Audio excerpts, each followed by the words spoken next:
Nous assistons enfin à une réaction extrêmement intéressante sur le Bitcoin puisque vous allez voir avec moi dans cette émission que premièrement, nous sommes dans une zone qui est extrêmement stratégique. Deuxièmement, nous avons ici tous nos indicateurs de momentum qui nous montrent que nous sommes déchargés et donc évidemment que les acheteurs peuvent essayer d'entamer un mouvement haussier. Et troisièmement, cela nous montre aussi que les vendeurs sont totalement essoufflés et que c'est le meilleur moment pour les acheteurs d'essayer de reprendre la main. On voit qu'on est en train d'assister à une certaine réaction acheteuse, donc restez bien jusqu'au bout de cette émission parce que c'est ce qu'on va aller voir ensemble. Par la même occasion, on va aller analyser le crypto total, la Bitcoin dominance ainsi que 3 altcoins, le Terra Luna, le XLM et le BNB. Alors si le menu vous plaît, restez bien jusqu'au bout de cette émission.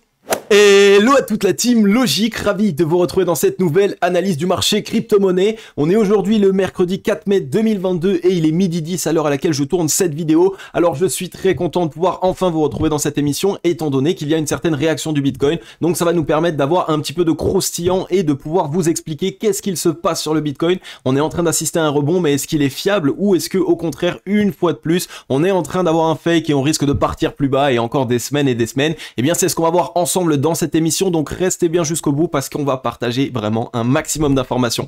Comme d'habitude la team, juste avant d'entamer cette émission, n'hésitez pas à mettre un gros like et un gros commentaire si vous kiffez les émissions au quotidien, ça permet totalement à la chaîne de se développer. Et pour les personnes qui êtes là, si vous n'êtes pas encore abonné, je vous invite à vous abonner et à activer la cloche, rejoignez la grande team Logique, c'est totalement gratuit, mais surtout ça va vous permettre à vous d'être suivi et accompagné au quotidien dans votre investissement sur le marché crypto-monnaie ou ne serait-ce que si vous souhaitez en apprendre plus sur le marché crypto-monnaie. On est ici sur le Scalpex Index, un crypto Fear and Greed de retour dans la peur 21. Donc hier on a vu qu'on a eu ici ces deux petits chandeliers japonais de liquidation. On est une fois de plus revenu passer sous le précédent bottom, donc pour aller liquider les longues, ça a créé de la peur, quasiment de retour dans l'extrême peur et on assiste immédiatement ici à une réaction acheteuse en 4 heures, 3 chandeliers japonais qui s'empilent et on voit qu'on a quand même une réaction acheteuse, donc vraiment les acheteurs sont plutôt présents et vous allez voir avec moi dans cette émission que ce ne sont pas les seules bonnes indications. On est vraiment ici où toutes les étoiles s'alignent et je vais vous montrer tout ça. On a un social index sur Up, un market order flow en recherche d'achat cet après-midi. Alors comme vous le voyez ici, ce qui s'est passé, c'est que on est revenu ici chercher un bottom. On a ici évidemment mis en place ces fameuses mèches de liquidation qui nous ont permis de passer sous les précédents bottoms. Donc en plus de créer de la peur, ça a évidemment liquidé pas mal de longues et ça a évidemment tapé les altcoins aussi. Et par la suite, boum, réaction acheteuse immédiate. Alors est-ce qu'il faut croire à cette réaction acheteuse? Eh bien pour l'instant, on voit que déjà on a tenu un bottom ici plus haut que le précédent. Donc ça c'est un très bon signal parce que vous le savez, le marché crypto-monnaie pour se relancer a besoin d'une structure en double bottom et donc on voit que ici on a un bottom plus bas, un deuxième bottom plus haut et donc maintenant tout ce qu'il nous faut c'est venir casser les 39 000 $ ici, la fameuse ligne de coup. À partir du moment où en 4 heures on va clôturer au-dessus de cette zone, à ce moment là on aura immédiatement notre objectif qui nous ramènera entre les 39 900 et ici les 40 321, donc directement ici pour valider le W. Et à ce moment là on aura une belle récupération et ça validera ici une récupération de dynamique haussière à court terme étant donné qu'on est ici en 4 heures et là ce serait vraiment un très bon signal. Mais on voit que voilà, pour l'instant ici on a eu un chandelier japonais totalement de décision de la part des acheteurs, quasiment aucune mèche, vraiment pas de signe d'essoufflement, au contraire plutôt des signes d'essoufflement vendeurs à ce niveau là. On a vraiment la structure ici du W qui se met en place, donc surveillez bien tout ça et on va aller voir maintenant ensemble les liquidations. Ok la team, nous voilà ici sur les liquidations. Vous le savez, lorsqu'on commence à avoir des mouvements assez importants, donc hier on a eu des petites liquidations évidemment baissières avec les mèches, aujourd'hui on commence à repartir à la hausse, donc est-ce qu'on a liquidé des longues, est-ce qu'on a liquidé des shorts? C'est ce qu'on va voir ensemble. Merci à un abonné qui m'a fait penser la dernière fois que j'étais en hold, donc je regardais les liquidations sur tout le marché crypto-monnaie et je me suis mis du coup aujourd'hui seulement sur le Bitcoin pour voir à où est-ce qu'on en est. Est-ce que le Bitcoin est vraiment dans son cycle où il souhaite se relancer ou est-ce que non, il n'est pas dans ce cycle encore et qu'il a encore besoin de récupérer de la force? Et bien contrairement au marché crypto-monnaie, là où je vous ai montré la dernière fois les liquidations, on cherchait à liquider un maximum de longues, c'est-à-dire sur tous les altcoins on est vraiment allé taper les longues, mais en fait sur le Bitcoin, si on cible seulement le Bitcoin, on voit qu'on a eu ici évidemment une hausse des liquidations longues, mais après, à partir du 11 avril 2022, on a commencé à avoir totalement une baisse des liquidations, jusqu'à un spike ici qu'on avait eu le 21 avril, et par la suite, voilà, on a totalement une baisse des liquidations longues, et ça c'est un extrêmement bon signal pour une reprise du Bitcoin, et vous le savez, ça fait un certain temps que je vous en parle, les cycles du marché crypto-monnaie sont toujours présents, le Bitcoin a toujours cette nécessité de drainer un maximum de liquidités dans un premier temps, pour pouvoir relancer le marché crypto-monnaie dans sa globalité à la hausse, et évidemment c'est comme ça que ça fonctionne, donc pour l'instant tous les signaux sont là, on tape les altcoins, donc on vient liquider les longues, mais sur le Bitcoin, on est plutôt ici dans une recherche de commencer à vouloir liquider les longues, et généralement ça montre un gros signe de maturité. Ensuite la famille, nous voilà ici sur Twitter. Alors juste avant évidemment, n'hésitez pas à nous rejoindre sur Twitter, cryptologique-du-bas, les liens sont en description, vraiment rejoignez rejoignez-nous. En plus de ça, on est actuellement ici sur un giveaway, donc vous pouvez participer au concours, un NFT Wizardia à gagner d'une valeur de 255 $. Donc la vidéo n'est absolument pas sponsorisée, le tweet lui l'est évidemment puisqu'il nous offre indirectement ce NFT, donc n'hésitez pas à participer, c'est totalement gratuit. Le lien est en description, c'est évidemment présent sur mon Twitter. Alors si on a regardé ici, on a Money Radar qui nous partage un tweet très intéressant par rapport au blanchiment d'argent sur le marché crypto-monnaie. Le blanchiment d'argent ne représente que 0,15% des transactions en crypto-monnaie. Selon Chain Analysis, en 2021, seuls 583 portefeuilles crypto recevaient près de 54%, donc 2,5 milliards de fonds liés au blanchiment d'argent. Donc qu'est-ce que ça montre? Ça montre que réellement ici, c'est pas un fléau. Ça veut dire que c'est vraiment centralisé sur certains portefeuilles. Il n'y en a pas ici vraiment des milliers et des milliers, ce qui est plutôt une bonne chose. Ça permet en plus de ça de plus facilement pouvoir les cibler et donc de les punir. Et ça montre en plus de ça que ici, les validateurs du réseau, notamment les mineurs, mais aussi pourquoi pas les participateurs de la blockchain, ceux qui travaillent ici au quotidien sur le domaine du marché crypto-monnaie, eh bien sont vraiment ici focalisés aussi pour essayer de mettre l'accent sur les fraudeurs. Donc dès lors qu'on trouve un portefeuille qui a participé à du blanchiment d'argent ou qui a fait des transactions assez louches, eh bien évidemment on pointe le curseur dessus. On peut le mettre aussi dans des watchlists, donc dans des listes d'observation, et dès lors qu'il y a des mouvements qui sont réalisés, eh bien on peut le rendre public ou faire en sorte évidemment de transmettre les informations aux personnes compétentes, donc notamment la police ou toutes ces personnes-là. Donc voilà, très intéressant je trouve ici de pouvoir mettre en avant que le marché crypto-monnaie, au contraire de ce qu'on nous dit habituellement, n'est pas ici utilisé dans une certaine éthique pour blanchir l'argent ou alors pour faire en sorte de pouvoir faire n'importe quoi. Bien au contraire, on le voit que ici par rapport plutôt au marché traditionnel et au liquide, donc l'argent liquide, eh bien il y a bien moins ici de blanchiment d'argent et d'activités illicites. Ensuite, nous voilà ici sur le Bitcoin en daily. Alors comme vous le voyez, on assiste ici à une certaine réaction acheteuse sur la zone des 37 428 $. Alors je dois me décaler évidemment parce que la caméra prend une petite partie de l'écran. Donc comme vous le voyez, on a assisté à ce rebond. On n'est pas revenu ici mettre la petite mèche de liquidation dans notre zone de liquidation que je vous avais partagé ici, que vous voyez qui nous aurait permis ici de revenir liquider une fois de plus les longues. Donc pour l'instant, c'est plutôt un signal attention où il faut vraiment surveiller qu'on valide le W, mais surtout qu'on valide les cassures haussières de certaines zones de résistance. Parce que généralement, vous le savez, on repart sur des mèches, on voit, voilà, ici on a une mèche, boum, on est reparti, on met une mèche, boum, on repart. Généralement, on laisse traîner des mèches pour liquider les longues, mais étant donné que là, actuellement, c'est uniquement sur le Bitcoin et que le Bitcoin est dans un sentiment et dans une nécessité de relance, on a largement liquidé, on avait largement eu ici des mèches précédemment pour aller liquider les longues, donc à ce moment-là, il y a la possibilité de trouver une certaine relance. De plus, pourquoi est-ce que je vous dis qu'il y a la possibilité de trouver une certaine relance? Eh bien, regardez sur le ratio long-short qui nous permet ici simplement de mesurer la force des acheteurs, la force des vendeurs, quand est-ce qu'on a vraiment essoufflé les vendeurs, quand est-ce qu'on a essoufflé les acheteurs, quand est-ce qu'au contraire on est plutôt sur une zone de neutralité, donc la plupart du temps en consolidation et qu'on cherche à savoir dans quelle direction souhaite partir le marché.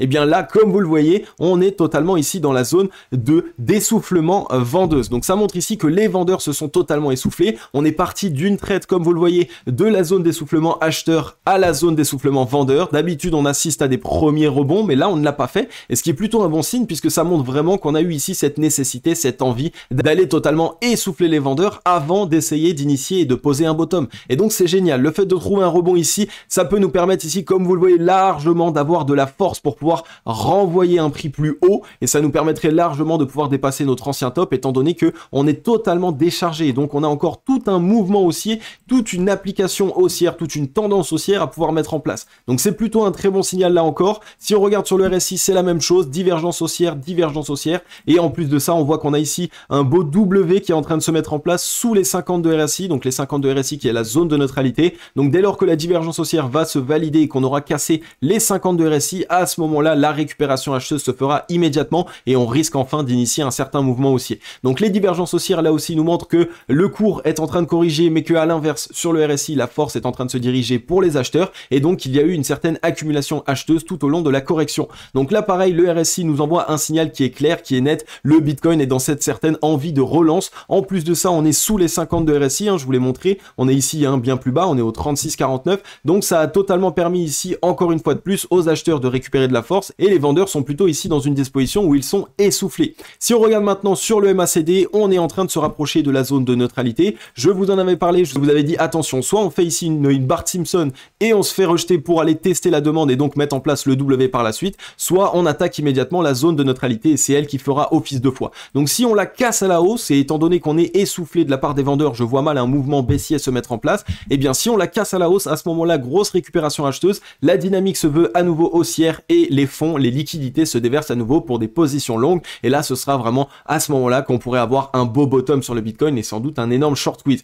Pourquoi pas à la limite revenir tester la zone de neutralité et transformer ça en W pour se relancer, mais en tout cas ça nous montre quand même que si on casse la zone de neutralité et qu'on clôture daily au-dessus évidemment, et bien qu'à ce moment-là on risque enfin d'avoir un certain mouvement haussier et donc sur les prochains jours, peut-être même prochaines semaines, ici une très très belle réaction acheteuse pour le Bitcoin. Si on regarde sur le ruban, il est juste au-dessus de notre tête, on n'est pas encore venu à son contact. Attention maintenant, on voit que le MA89 s'est un petit peu détaché du ruban, donc ça risque ici d'être un niveau de résistance assez important, peut-être qu'il va falloir le casser en deux temps, donc on pourrait envoyer encore ici, boum, 2-3 chandeliers japonais assez importants, on rentre à l'intérieur, ensuite on se fait légèrement rejeter et pourquoi pas essayer de trouver un rebond par la suite, il faudra absolument qu'on surveille ça. On voit qu'en plus de ça, le ruban concorde tout à fait ici avec notre fameuse trend, comme vous voyez, de notre biseau descendant, donc un très très bon signal là encore, un biseau descendant, hein, c'est vraiment une figure ici de retournement haussière, le fait ici de voir qu'on a essoufflé les vendeurs et qu'on est en train d'assister à un rebond avec un petit W ici évidemment qui ne passe pas inaperçu, donc si on clôture hein, évidemment au-dessus de la ligne de coup, à ce moment-là le W se valide et donc c'est quand même une structure de retournement haussière,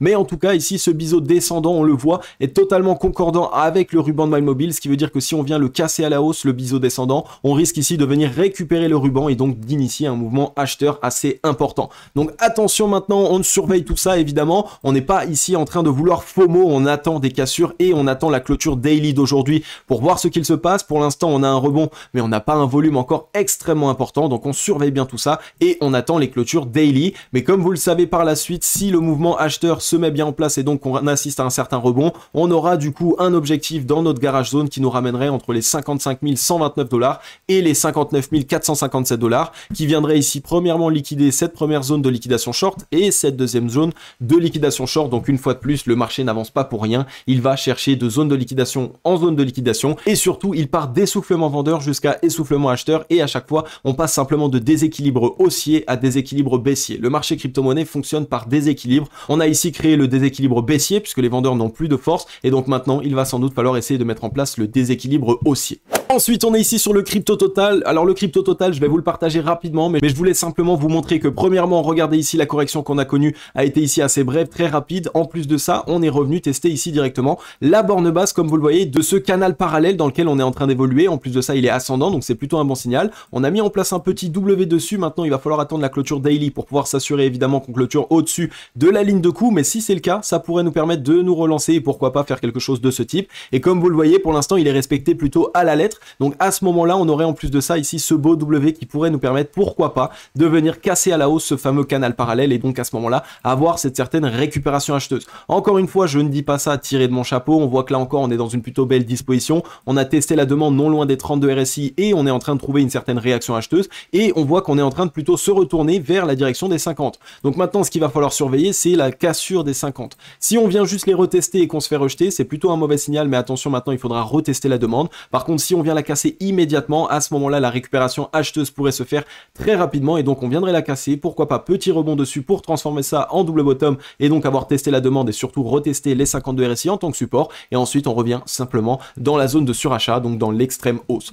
Donc ça, c'est plutôt un bon signal. Le crypto total ici nous partage de bons signaux pour cette année. On voit qu'on a eu ici une belle correction. On est encore une fois de plus sur les bornes basses et on est surtout ici sur des points bas de marché. Donc ça peut nous permettre de nous offrir de belles opportunités. Sur le MACD, pareil, premier bottom ici. On a fait ici pareil ces petites barres Simpson. Est-ce qu'on allait corriger ou pas? Bien maintenant, il va falloir attendre la cassure de la zone de neutralité pour pouvoir nous assurer de ça. Si on la casse, reprise acheteuse immédiate. Si on se vient simplement la retester et qu'on se fait rejeter, alors attention, il faudra simplement transformer ça dans un double bottom. Et si on regarde maintenant pareil sur le long short, on est là pareil dans cette zone d'essoufflement vendeur. Donc quand les vendeurs n'ont plus de force, c'est très compliqué pour les vendeurs donc de pouvoir pousser le prix plus bas. Et surtout les whales, lorsque les vendeurs n'ont plus de force, elles n'ont plus d'intérêt à soutenir les vendeurs parce que maintenant c'est leur moment où elles peuvent racheter les liquidités sur ces zones. Donc on surveille bien tout ça, mais en tout cas pareil là, ça va être très compliqué de partir plus bas. Donc ça peut nous offrir de belles opportunités et le fait de voir que les vendeurs se sont essoufflés est un très bon signal. Ensuite, la team logique. Alors, je vous ai pas passé la Bitcoin dominance parce que finalement, elle n'est pas très intéressante, mais je vous passe immédiatement le Terra Luna. Terra Luna, dans cette disposition ici de double bottom, on voit qu'on est revenu tester la demande. On a réussi à faire un bottom ici qui a été plus haut que le précédent. On est en train d'assister à une réaction acheteuse, donc vraiment, il y a tout qui se passe plutôt bien sur cet actif. Comme vous le voyez, je vous ai directement matérialisé la garage zone au cas où on arrivait ici à casser la fameuse ligne de coût aux 97 $. Donc ici, la cassure ici de la ligne de coût nous validerait ce W. Donc à ce moment-là, la reprise acheteuse du Terra Luna se fera immédiatement et on reviendrait chercher les 124 $ jusqu'aux 114 $. Donc une fois que la récupération se sera faite, à ce moment-là, on risque de trouver ici soit une consolidation, soit une certaine correction pour revenir tester un niveau de support qui pourrait offrir encore une fois de nouvelles opportunités. Et donc là, à ce moment-là, on retracera la garage zone de ce précédent mouvement qui du coup nous permettra de repartir encore plus haut. Donc une fois de plus, les garage zones, outils extrêmement intéressants. Le Terra Luna est dans une belle disposition, un double bottom qui est en train de se mettre en place. On est revenu tester ici, on voit un niveau de support qui était long terme. Donc techniquement, on a ici largement cette petite consolidation qui s'est faite, un W qui se met en place sur zone de support plutôt long terme qui pourrait nous permettre d'avoir enfin cette reprise et donc cette relance du Terra Luna. On a un volume qui est plutôt décroissant, donc maintenant évidemment sur une réaction acheteuse et surtout sur la deuxième jambe haussière, on attend de voir du volume, on attend de voir que les acheteurs se présentent, mais là pareil sur le long short comme on le voit, on est plutôt bien déchargé, on n'est pas encore ici dans la zone d'extrême vente, donc on n'est pas en survente vendeuse, mais sur Terra Luna, on pourrait quand même se dire ici qu'on peut assister à une certaine réaction acheteuse. On surveille tout ça évidemment. Maintenant il va falloir réussir à repasser au-dessus des 97 $, c'est vraiment lui qui va nous offrir ce point d'entrée ou non si jamais on s'en fait rejeter. Si on regarde sur le RSI, pareil, les 52 RSI quasiment qui sont plutôt ici les 52 de RSI qui nous offrent la ligne de coup. On voit qu'on a ce premier bottom, ce deuxième bottom qui se met en place, donc si on casse les 52 de RSI, le double bottom se valide et donc à ce moment-là, reprise du Terra Luna, reprise ici évidemment de la force acheteuse et donc évidemment reprise de la tendance haussière sur le Terra Luna. Donc là pareil, surveillez-le un maximum. Une fois de plus, je vous rappelle qu'il n'y a aucun conseil en investissement, je vous partage simplement des structures, des dynamiques, des analyses que je réalise moi-même au quotidien. Réalisez vos propres analyses, c'est la chose la plus importante et faites surtout en sorte de toujours avoir un plan d'action d'investissement stable. Ensuite, nous voilà ici sur le XLM. Alors le XLM, un actif qui a dégoûté pas mal d'investisseurs, mais je peux vous le dire, pour l'instant, par rapport aux indications que je vois, il est vraiment chaud bouillant. Je pense qu'on risque d'en entendre reparler sur cette année 2022. Déjà, si on regarde au niveau du MACD, on voit qu'on n'arrête pas de faire ici des bottoms de plus en plus bas, ce qui nous montre très largement que les vendeurs se sont essoufflés. Donc ça, c'est le premier très bon signal. Maintenant, évidemment, on a aussi fait des tops de plus en plus bas. Donc c'est pour cette raison qu'on a continué de corriger parce que les acheteurs n'étaient pas présents, mais on commence à avoir des belles réactions. Et donc le fait de voir ces belles réactions, ça nous montre qu'il y a de l'accumulation qui est réalisée et qu'à nouveau, pourquoi pas, le XLM est en train d'être accumulé. On est revenu tester la zone de support long terme ici que vous voyez au 0,16 centimes. Donc là pareil, zone de rechargement acheteuse, zone de support qui est très long terme. On est en train de la tenir avec un beau rebond dessus. Donc pareil, à surveiller un maximum. On est en train de tenir les 32 RSI qu'on a failli retester, mais pour l'instant la demande est plutôt acheteuse. On risque de revenir tester les 50. Là encore, vous le savez, les 50, c'est cette zone qui va faire office de foi. Si on se fait rejeter, c'est un mauvais signal et donc attention, il faudra attendre pourquoi pas ici le retour pour retrouver ici un nouveau niveau d'achat. Et si on arrive à les casser les 52 RSI, alors à ce moment-là, la force se dirige à nouveau pour les acheteurs et à ce moment-là, l'actif repart et à ce moment-là, évidemment, on a une phase d'accumulation qui a eu lieu juste avant, là, comme vous le voyez, phase d'accumulation et qui va permettre enfin de pouvoir appliquer la force acheteuse. Et donc, le fait de casser la zone de neutralité, donc les 52 RSI ou alors la zone de neutralité sur le MACD, c'est à ce moment-là que ça permet d'entraîner la réaction acheteuse d'une accumulation qui a été mise en place. Donc, on surveille bien tout ça. Là aussi, très grosse zone de support. Si on regarde maintenant sur le MACD, on est aussi en train d'avoir une belle divergence haussière. On est non loin de revenir tester la zone de neutralité. Donc, on surveille bien tout ça. Mais le XLM en 2022, mettez-le dans votre watchlist. Et ensuite, nous voilà ici sur le BNB. Le BNB est plutôt chaud bouillant. Alors, pourquoi est-ce qu'il n'est pas parti, vous avez envie de dire? Eh bien, simplement parce que le Bitcoin n'était pas dans la meilleure des dispositions possibles. Donc, le BNB s'est mis ici dans cette petite disposition qui n'était pas une grosse correction, mais qui a permis en plus, évidemment, vous le voyez, d'absorber les liquidités acheteuses à chaque fois qu'il y a eu des mèches. Donc ici, plutôt un très bon signal. En plus de ça, comme vous le voyez, on est revenu dans la zone de rechargement acheteuse très long terme, entre les 0,618 et les 0,786, donc qui nous offre ici une très belle opportunité d'achat. Et si on regarde un petit peu mieux, on a un double bottom, un gros double bottom qui est en train de se mettre en place, avec un premier bottom ici qui était plus bas que le deuxième qu'on est en train de mettre en place. Donc vous le voyez ici, la possibilité d'avoir une relance sur le BNB.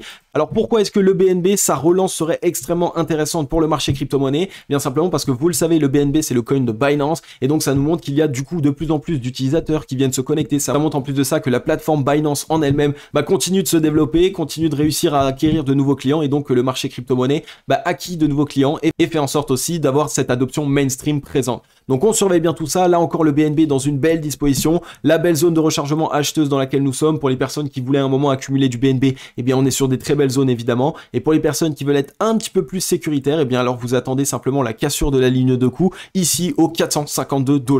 Donc on surveille bien tout ça. Là encore, relance du BNB, très très bon signal. Le marché crypto-monnaie est plutôt chaud bouillant, on est totalement survendu, donc on risque d'assister à un certain rebond assez immédiat. Ok la team logique, j'en ai fini avec cette émission. Comme d'habitude, j'espère qu'elle vous aura plu un maximum. Alors bon, peut-être vous l'avez vu un petit peu aujourd'hui, j'ai sans doute un petit peu fatigué dans cette vidéo parce que c'est vrai que je suis en train de mener à bien par pas mal de projets que je vise, hein. Vous le savez, en plus de ça, il y a le Discord qui arrive d'ici peu. Il y a beaucoup de projets que je suis en train de mener à bien. Je vous en parle d'ici peu et je vous les présenterai par la même occasion. Donc les amis, je vais vous laisser assez rapidement. Je suis désolé, je suis un petit peu fatigué, mais on se retrouve très rapidement, que ce soit sur les réseaux sociaux ou sur YouTube, et évidemment sans doute demain dans une prochaine émission. Donc comme d'habitude, je vais vous souhaiter à tous et à toutes une agréable journée ou une agréable soirée. C'était Cryptologique. Ciao, bye bye.